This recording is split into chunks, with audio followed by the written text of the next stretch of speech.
जोधपुर बहुत बड़ा शहर था, लेकिन हमारे लिए कहीं पनाह हासिल करना बहुत मुश्किल हो जाता। किसी होटल में तो जाहिर है हम नहीं ठहर सकते थे। गुज़िश्ता रात होटल का तजुर्बा मुझे हो चुका था।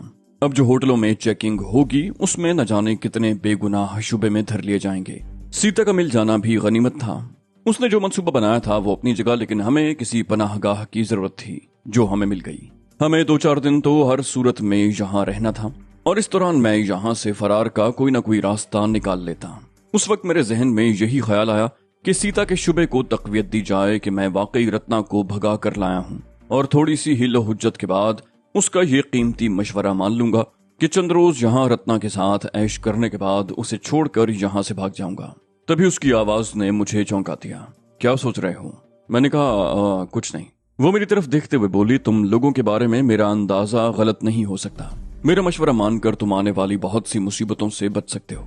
चंद रोज यहाँ रहो, खाओ पियो और रचना के साथ ऐश करो, और फिर खामोशी से यहाँ से चले जाओ। रचना को मैं संभाल लूंगी। आखिरकार मैंने गहरा सांस लेते हुए कहा, मैं तुम्हारे अंदाजे को चैलेंज नहीं करूंगा, लेकिन मुझे सोचने के लिए वक्त चाहिए। सीता के होंठों पर मुस्कुराहट आ गई। बोली, इसमें सोचने की क्या जरूरत है? तुम्हारे सामने अब सिर्फ एक ही रास्ता है, दूसरा कोई नहीं है। यहाँ तुम्हें हर किस्म की सुरक्षा होगी, कोई तुम दोनों के मामले में मुदाखलत नहीं करेगा। बंगले की 4 दीवारी के अंदर आजादी से घूम फिर सकते हो, मगर गेट से बाहर निकलना खतरनाक होगा। मैंने इस तरह जाहिर किया जैसे मैं उसकी बात मान रहा हूँ। कहा, लेकिन अगर रचना को कोई शुबा हो गया तो वो हंगामा खड़ा कर देगी। सीता बोली, तुम उसे कोई शुबा मत होने दो, हमारी तरफ से ऐसी कोई बात नहीं होगी। मेरे चंद मिलने वाले बड़े लोग यहाँ आते हैं, मैं उन्हें मना कर दूंगी कि चंद रोज इधर का रुख न करें, ताकि रचना उन्हें देखकर किसी शुबे में मुब्तला न हो जाए। मैंने एक बार फिर गहरा सांस लेते हुए कहा, ठीक है, लेकिन इस बात की क्या जमानत है कि मेरे साथ कोई धोखा नहीं किया जाएगा? वो बोली, तुम्हारे साथ धोखा क्यों होगा? मैं तो चाहूंगी कि तुम यहाँ से ज्यादा दूर चले जाओ। मैं खुद तुम्हें ट्रेन पर बिठा कर आऊंगी। वो चंद लम्हों के लिए खामोश हुई, फिर बोली, तो मैं ये समझूं कि तुम मेरे मशवरे पर अमल करने को तैयार हो? मैंने शिकस्त खूरता से लहजे में कहा, हाँ, मजबूरी है। वो मेरे चेहरे पर नजरें जमाते हुए बोली, वैसे मुझे तुम पर एक और बात का भी शुबा है। तुम हिंदू नहीं हो, तुम बिल्कुल साफ उर्दू बोलते हो। तुम्हारी गुफ्तगू में बाज ऐसे अल्फाज भी सुनने को मिलते हैं जो सिर्फ मुसलमान ही इस्तेमाल करते हैं। मुझे सीने में सांस रुकता हुआ महसूस हुआ। वो वाकई बहुत चालाक थी। उसने महज बातों से अंदाजा लगा लिया था कि मैं मुसलमान हूँ। उसने मेरे जवाब का इंतजार किए बगैर सवालिया निगाहों से मेरी तरफ देखा। बोली, क्या रचना को मालूम है कि तुम मुसलमान हो? गोया उसने तय कर लिया था कि मेरी कौमियत के बारे में उसने जो कुछ कहा था वो दुरुस्त था। मेरा लहजा इस मर्तबा भी शिकस्त खूरता सा था। मैंने कहा, हाँ, वो जानती है कि मैं मुसलमान हूँ, लेकिन ये प्रेम दीन धर्म को नहीं मानता। वो मुझे बहुत चाहती है। मैं जब उसे छोड़कर चला जाऊंगा तो उसे बहुत दुख होगा। सीता ने कहा, अब तो उससे निजात हासिल करना तुम्हारे लिए और भी जरूरी हो गया है। यहाँ कट्टर हिंदू रहते हैं और कोई हिंदू ये पसंद नहीं करता कि कोई मुसलमान लड़का उनके घर की किसी औरत से इस तरह के ताल्लुकात रखे, और तुम तो उसे भगा कर लाए हो। खून खराबा हो सकता है। तुम जानते हो हिंदुस्तान में आए दिन नस्ली फसादात होते रहते हैं, सैकड़ों बेगुनाह मारे जाते हैं। पकड़े जाने की सूरत में तुम जिंदा नहीं बच सकोगे, इसलिए जितनी जल्दी मुमकिन हो इसे छोड़कर यहाँ से चले जाओ। मैं तुम्हें 1 हफ्ता दे रही हूँ। इस दौरान जी भर के रचना के साथ अपने अरमान निकाल लो। मैं कुछ कहना चाहता था कि शारदा आ गई। उसने बताया कि डाइनिंग टेबल पर चाय लगा दी गई है। मैंने कहा, मैं रचना को बुलाकर लाता हूँ। मैं उठ खड़ा हुआ। शारदा ने मुझे राहदारी की तरफ इशारा करते हुए बता दिया कि रत्ना किस कमरे में है। मैं जब कमरे में दाखिल हुआ तो वो एक कुर्सी पर बैठी हुई थी। थैला उसने गोद में रखा हुआ था। मैंने दरवाजा भेड़ दिया और इधर उधर देखने लगा। बेडरूम बहुत शानदार था। मैं रत्ना के करीब दूसरी कुर्सी पर बैठ गया। मैंने सरगोशी में कहा, सीता को शुबा है कि मैं तुम्हें मोहब्बत का झांसा देकर घर से भगा कर लाया हूँ। मैंने उसके शुबे की तस्दीक कर दी है, यानी ये एतराफ कर लिया है कि मैं तुम्हें भगा कर ही लाया हूँ, और तुम्हारा नाम रचना है और मेरा नाम सलीम है। वो बहुत चालाक औरत है। उसने ताड़ लिया था कि मैं मुसलमान हूँ। गलती मेरी ही थी कि रवानी में ऐसी बातें करता रहा जिससे उसे मेरे मुसलमान होने का शुबा हुआ। मैंने उसे ये भी बता दिया कि तुम ये जानती हो कि मैं मुसलमान हूँ, और भी बहुत सी बातें हुई हैं जो बाद में बताऊंगा। फिलहाल जो जरूरी था वो बता दिया है, ताकि तुम उसकी बातों का मुनासिब जवाब दे सको। रत्ना ने कहा, लगता है ये कोई अच्छी औरत नहीं है। मुझे पहले ही शुबा था। मैंने कहा, तुम्हारा शुबा दुरुस्त है, लेकिन बाकी बातें बाद में होंगी। वो चाय पर हमारा इंतजार कर रही है। उसने थैले की तरफ इशारा किया। बोली, इसे कहाँ रखूं? मैं इधर उधर देखने लगा। वो थैला उस वक्त 70-80 लाख मालियत का था और उसे कमरे में इस तरह नहीं छोड़ा जा सकता था। मेरी नजरें ड्रेसिंग टेबल के साथ इस्तादा सफेद अलमारी पर जम गईं। उसमें चाबी भी लगी हुई थी। मैंने अलमारी को खोलकर देखा और फिर थैला उसमें रखकर चाबी रत्ना को दे दी, जिसे उसने गिरेबान में ब्लाउज के अंदर डाल लिया। हम दोनों कमरे से निकलकर उसी हॉल में आ गए। दाईं तरफ एक कुशादा मेहराब बनी हुई थी, जहां शिफॉन का सफेद पर्दा डाला हुआ था। उसके दूसरी तरफ ड्राइंग रूम था। सीता एक कुर्सी पर बैठी हुई नजर आ रही थी। हम शिफॉन का पर्दा हटाकर उस तरफ आ गए। डाइनिंग रूम भी बहुत शानदार था। मेज पर 8-10 आदमियों के बैठने की गुंजाइश थी। जरूरत के वक्त ज्यादा भी बैठ सकते थे। उससे आगे किचन था, जिसमें एक बहुत कुशादा खिड़की थी, जिसके दोनों तरफ सफेद मार्बल के स्लैब लगे हुए थे, जिन पर चीजें रखी जा सकती थीं। मेज पर बहुत से लवाजिमात आरास्ता थे। शारदा किचन में थी। हमें देखकर उसने कप में चाय उंडेली और कप हम तीनों के सामने रखकर एक तरफ खड़ी हो गई। सीता ने शारदा की तरफ देखते हुए कहा, तुम जाओ, जरूरत होगी तो बुला लूंगी। शारदा खामोशी से वहां से चली गई। सीता ने हमारी तरफ देखते हुए बेतकल्लुफी से कहा, शुरू हो जाओ भाई, बिस्किट लो, और ये चेवड़ा मुंबई का है, कोई तकल्लुफ मत करना, तुम लोग इसे अपना घर ही समझो। मैंने एक बिस्किट उठाया और उसके साथ चाय की चुस्कियां लेने लगा। रत्ना भी बिस्किट खाते हुए चाय की चुस्कियां लेने लगी। मैंने महसूस कर लिया था कि सीता बड़ी गहरी नजरों से रत्ना का जायजा ले रही थी, और फिर उसने रत्ना से मुख्तलिफ सवालात शुरू कर दिए। ये गनीमत था कि उसने ये नहीं पूछा था कि हम कहाँ के रहने वाले हैं और कहाँ से आए हैं। वो रत्ना से जाती नौयत के सवाल कर रही थी और रत्ना बड़ी खूबसूरती और महारत से जवाब दे रही थी। वो बता रही थी कि मैं ग्रेजुएट हूँ, मेरे पिताजी एक सरकारी दफ्तर में सुपरिंटेंडेंट हैं, हम 3 बहन भाई हैं। बड़ा भाई विलायत पढ़ने गया था, उसने वहीं शादी कर ली। बाबूजी को इतना दुख हुआ कि उन्होंने बेटे से कता ताल्लुक कर लिया। मुझसे छोटा भी एक भाई है, वो कॉलेज में पढ़ता है। मैंने ग्रेजुएशन करने के बाद एक प्राइवेट कंपनी में मुलाजमत कर ली थी। इस दौरान मेरे कई रिश्ते आए, खानदान से भी और खानदान से बाहर से भी। बाज रिश्ते तो बहुत अच्छे घरानों से आए थे, मगर बाबूजी हर एक को इनकार करते रहे। माताजी को इसका बड़ा दुख था कि मेरी शादी की उम्र निकली जा रही थी, लेकिन वो हमेशा पिताजी के दबाव में रहीं, कभी जबान खोलने की हिम्मत न कर सकी और यही दुख सीने में लेकर परलोक चली गईं। माताजी के देहांत के बाद तो बाबूजी बिल्कुल ही बदल गए। खानदान के दूसरे लोगों ने भी समझाया कि अब बेटी की शादी कर देनी चाहिए, इसकी उम्र निकली जा रही है, मगर बाबूजी किसी की बात मानने को तैयार ही नहीं थे। उन्हें तो मेरी शादी के नाम से ही चिढ़ हो गई थी। उन्होंने मुझे कमाई का एक जरिया समझ लिया था। शायद बड़े बेटे की तालीम पर उठने वाले अखराजात भी वो मुझसे पूरे करना चाहते थे। मैंने दिल पर पत्थर रख लिया। मैंने वो सपने देखना ही छोड़ दिए जो मेरी उम्र की गैर शादीशुदा लड़कियां देखा करती हैं। बल्कि मैं तो सपने देखने वाली लड़की सरहद पार करके बहुत दूर जा चुकी थी। और फिर सलीम के घर वाले मेरे मोहल्ले में आकर आबाद हुए। उसने मेरी तरफ इशारा किया और बात जारी रखते हुए कहने लगी, हम 1 साल तक एक दूसरे से छुप छुप कर मिलते रहे। सलीम का ख्याल था कि वो अपने घर वालों के जरिए मेरे पिताजी से बात करे तो शायद वो हमारी शादी पर रजामंद हो जाएं। मगर मैं अपने पिता को अच्छी तरह समझ गई थी। बड़े अच्छे अच्छे हिंदू घरानों से मेरे लिए रिश्ते आए थे और पिताजी ने इनकार कर दिया था। वो वैसे भी कट्टर हिंदू हैं, ब्राह्मण। किसी मुसलमान से मेरी शादी का तसव्वुर भी नहीं किया जा सकता, क्योंकि दूसरी नीच जातियों की तरह वो मुसलमानों को भी नीच और मलिच समझते हैं। मैं सलीम से बहुत प्रेम करती हूँ, इससे दूर रहने का तसव्वुर भी नहीं कर सकती। मिलाप का कोई रास्ता न पाकर आखिरकार हमने घर से भागने का प्रोग्राम बना लिया। मेरे पिताजी दफ्तर गए हुए थे। प्रोग्राम के मुताबिक सलीम मोहल्ले के बाहर सड़क के मोड़ पर मेरा मुंतजिर था। हम दोनों स्टेशन पहुंच गए, लेकिन पता नहीं मेरे छोटे भाई को कैसे खबर हो गई। उसे स्टेशन पर देखकर मेरी आत्मा कांप उठी। उसके साथ 2 दोस्त भी थे, वो भी मुझे पहचानते थे।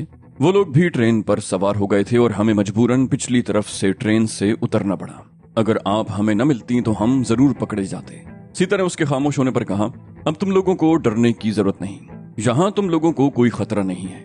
चंद रोज यहाँ रहो, वो लोग तुम्हारी तलाश से मायूस हो जाएंगे तो ठंडे होकर बैठ जाएंगे। उसके बाद मैं तुम लोगों को अपनी गाड़ी पर ओसियान छोड़ाऊंगी, वहां से आगे जाने के लिए ट्रेन या बस मिल जाएगी। रत्ना ने कहा, धन्यवाद सीता जी। सीता मुस्कुराई, बोली, इसमें धन्यवाद की क्या जरूरत है, तुम ये समझ लो कि मैं तुम्हारी दीदी हूँ और इस आड़े वक्त में मैंने तुम्हारी मदद की है। और हाँ, यहाँ रहते हुए झिझकना नहीं, जिस चीज की जरूरत हो बिला तकल्लुफ मुझसे कह देना।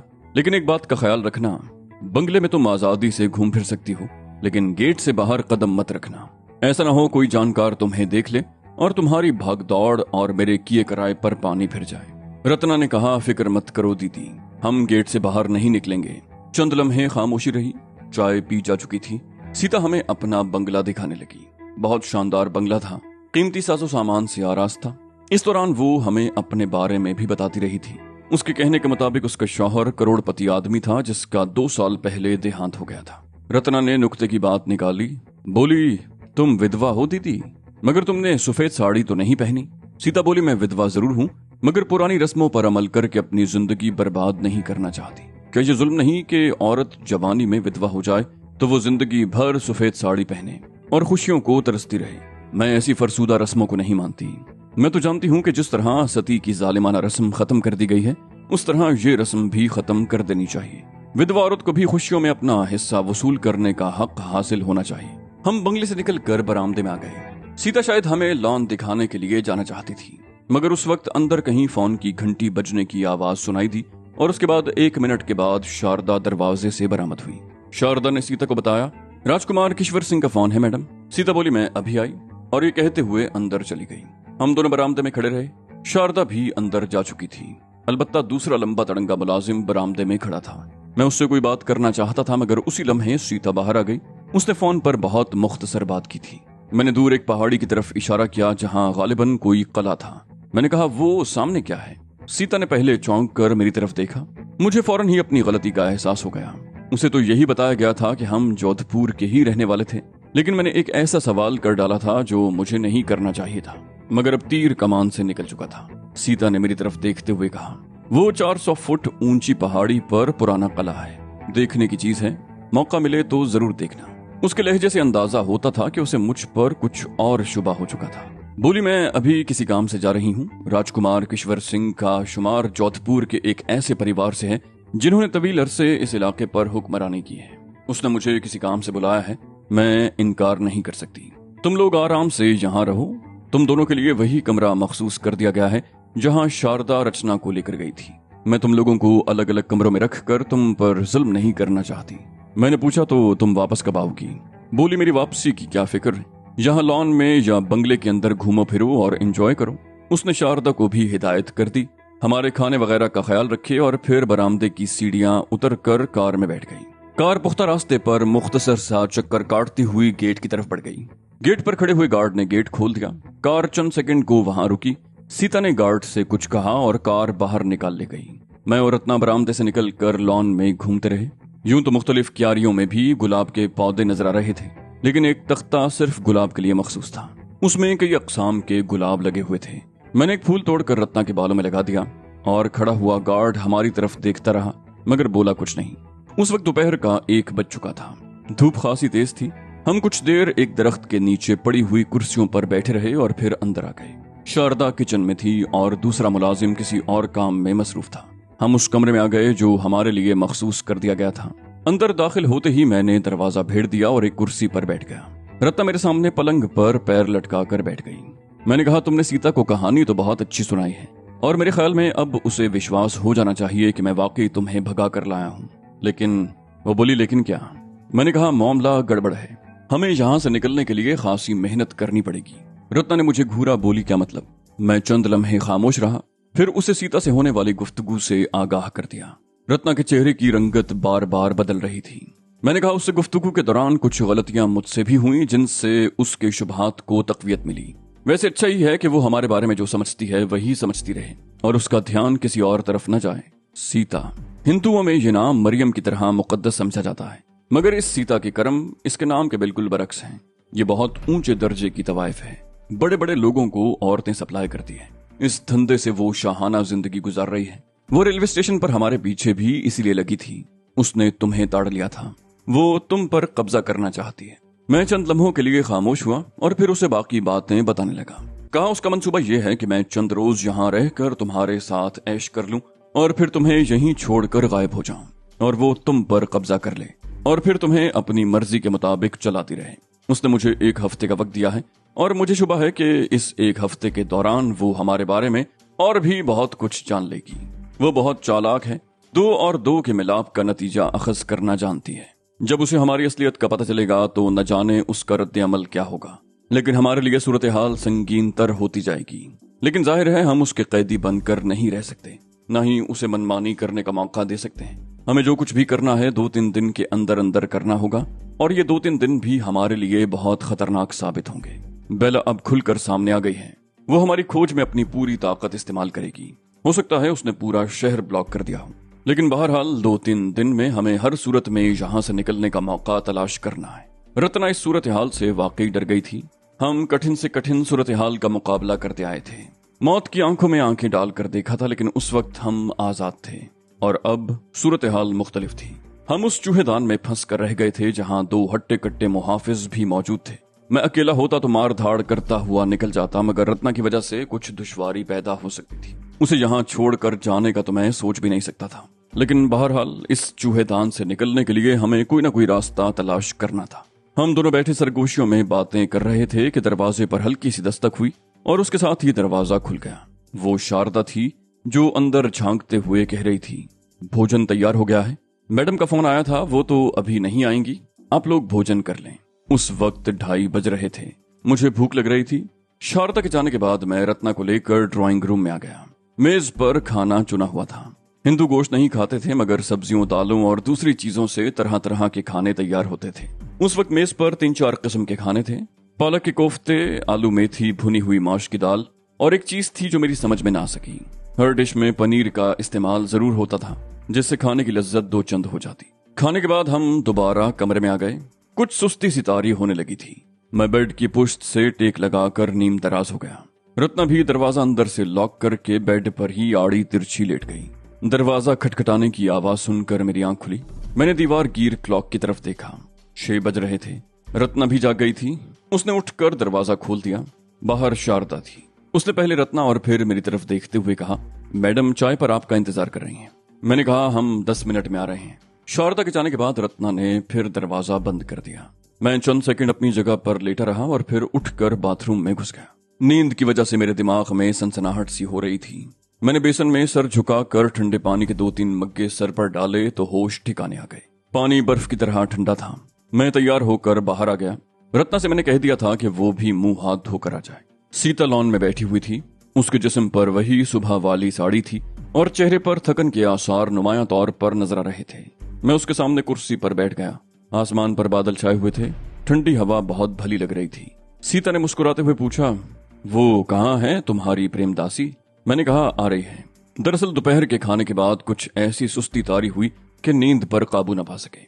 सीता ने कहा, हाँ, दोपहर के खाने के बाद अक्सर ऐसा होता है। थोड़ी देर के बाद सीता भी आ गई। सीता ने बड़ी गहरी नजरों से उसकी तरफ देखा था। रत्ना के आने के फौरन ही बाद शारदा चाय लेकर आ गई। सीता मेरी तरफ देखते हुए बोली, सुबह तुमने किले के बारे में पूछा था। उससे मैंने अंदाजा लगाया है कि तुम्हें जोधपुर के बारे में ज्यादा मालूमात नहीं है। वैसे मेरे ख्याल में आदमी जिस इलाके में रहता हो वहां के बारे में थोड़ी बहुत मालूमात जरूर होनी चाहिए।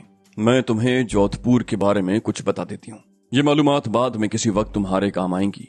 मेरे दिमाग में सनसनाहट सी होने लगी। मुझे अंदाजा लगाने में दुश्वारी पेश नहीं आई कि वो हमारे बारे में और भी बहुत कुछ मालूम कर चुकी है। वो बोली, जोधपुर एक बहुत कदीम तारीखी शहर है। ये खित्ता सदियों से बंजर और वीरान रहा है। मीलों दूर तक अब भी रेगिस्तान फैले हुए हैं। यहाँ सबसे पहले 1211 में कन्नौज यूपी के राठौड़ आकर आबाद हुए थे। उस जमाने में यहाँ जिंदगी का तसव्वुर भी नहीं किया जा सकता था। ये खित्ता जहन्नम का नमूना था। कन्नौज से नकल मकानी करके आने वाले टुकड़ियों में मुख्तलिफ इलाकों में आबाद होते चले गए। उनकी निस्बत से ये इलाका मारवाड़ कहलाने लगा। छोटे छोटे कबीले मुख्तलिफ इलाकों में आबाद थे, जिनके सरबराह अपने आप को राजा कहलाते थे।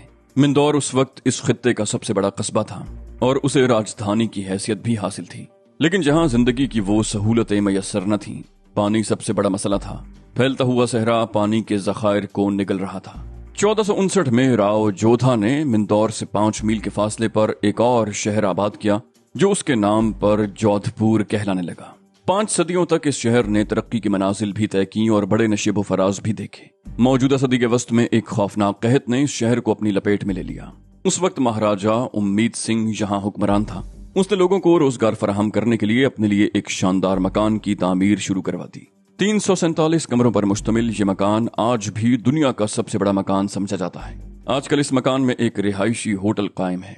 400 फुट ऊंची पहाड़ी पर वो किला उस जमाने में तामीर हुआ था जब राजस्थान के राजवाड़े एक दूसरे से दस्तों गिरबान थे। एक दूसरे के इलाके पर कब्जा करने के लिए खूंरेज जंगें रोज का मामूल थी।